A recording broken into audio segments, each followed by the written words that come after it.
I don't know. I'm kind of interested. Maybe it's too like recursive or something, but like about this podcast now Yeah.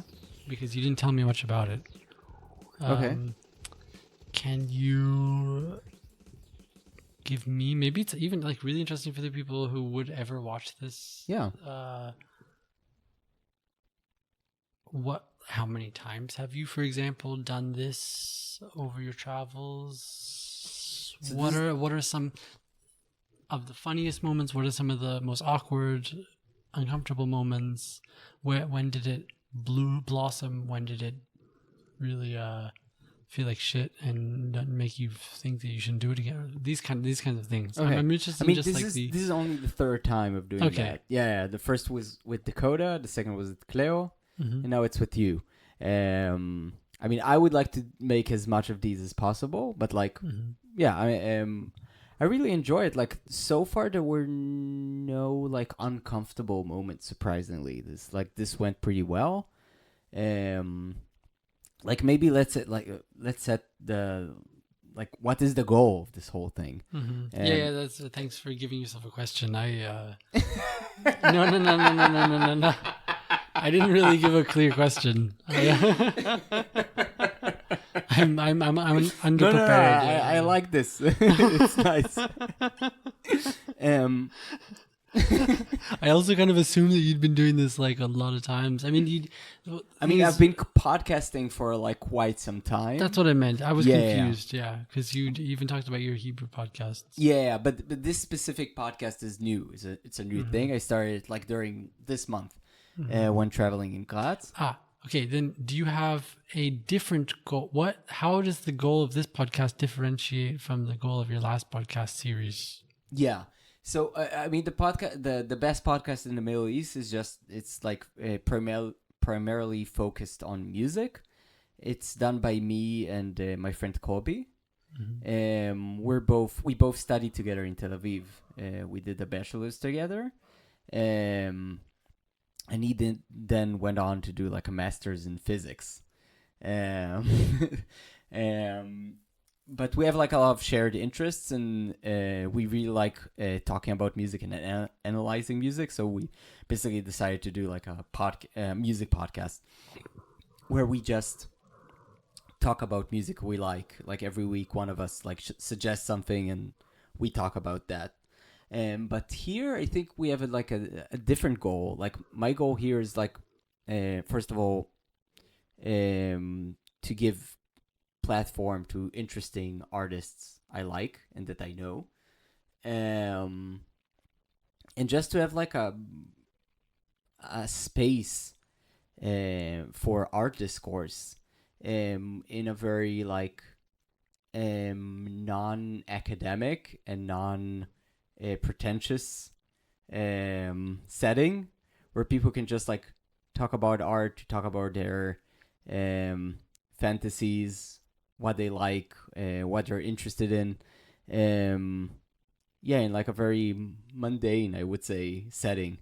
Like I say in the beginning, this is a podcast of the artist, by the artist, and for the artists. So it's basically like artists having conversations. Not in a car. It's not the Jerry Seinfeld. Like in a taxi. Yeah. But yeah, in like a cozy setting. Yeah, and I would say that so far it's going pretty well. Like my goal now would be to basically take some of these conversation snippets and publish them, and to see like the public response to that. I'm still collecting material, basically. What was interesting about your response is this like comparison between like an academic situation in which where people talk about music and art possibly, and what was the other like a mundane situation, like, or like an everyday or let's just call it non-academic.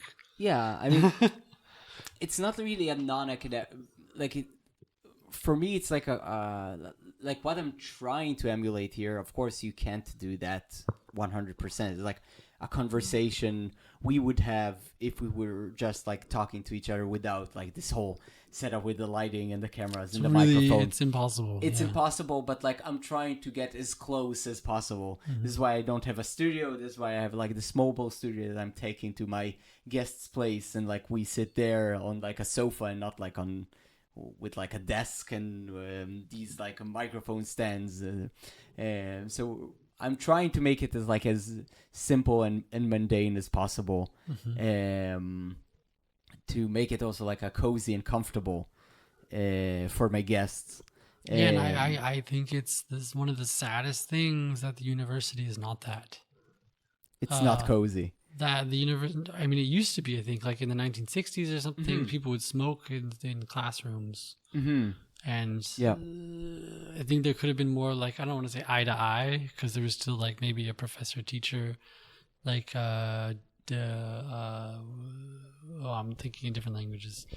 Asymmetry. Mm-hmm. Like an asymmetry was still present, of course, in this like pedagogical relation, which the university characterizes, or is, which characterizes the university. But man, I'm sometimes so unsatisfied by the university and how art and music, what I mean, but not the university in like an ideal sense, but like very specifically like the academic situations in 2024 Mm-hmm. in Europe or in America. Yeah. That's what I know. And I feel like there's like two extremes. It's either when people talk about music, for example, and music theory lessons or something, it's either confusing. Mm-hmm. Like I would say it's soulless in a way. Mm-hmm. That's tough. That's a hard. That's a damnation. Yeah, but that's how it feels usually, right? I feel like every teacher who worked at a university would feel themselves pretty personally damned, right? Yeah, I mean maybe it's too harsh, but like I would say there's no much room for emotions in the academic space these days, right? It's mainly like about the facts, right? Mm-hmm. If you manage to prove something, it's like it's irrelevant, like what you feel about it. So I would say like, yeah, there should be more spaces where you're just allowed to say what you feel, regardless of like any like factual basis to what you feel. Mm-hmm. Yeah. There's a really interesting movement that's actually very, very quite young in the past 10 years. Like a movement of thought, a thought movement. It collects itself under the term post critique.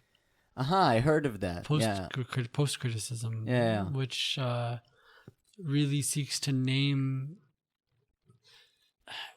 Because if you would say like in the academic spaces, there's like a lack of emotion, for example. That's an easy way to put it. Yeah. That you have to be kind of cold and distanced. Yeah. Post critique often seeks to name that emotionlessness as a positive, like not as a moral positive, but like as a thing which is itself emotion. Like to be distance is itself a disposition. I mean, there's words that I'm missing right now, but to I don't want to say pretend, but like to take the position, or that's the word that they always use often. It's an orientation. Okay. That to pose oneself as distanced, cold, objective is in itself an affective orientation. Yeah. And I mean, it's a paradox, kind of, the affect of having no affect. Yeah. But it I think post critique achieves a lot of momentum by positively naming affectlessness.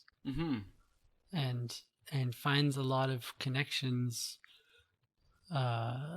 in literary history, for example, for this character.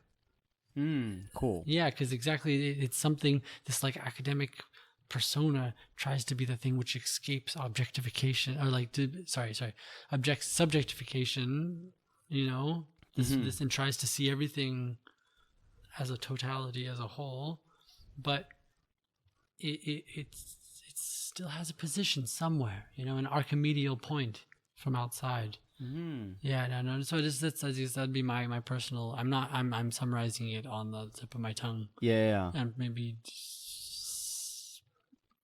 casting some wrong angles, but it would be my recommendation. Yeah, but if it came to mind, probably it has. I think I'm losing track of it a little bit, where I was going with that talk. I did developed it a bit too far, I think. Cool. Yeah. Okay, so to Post critique. post critique.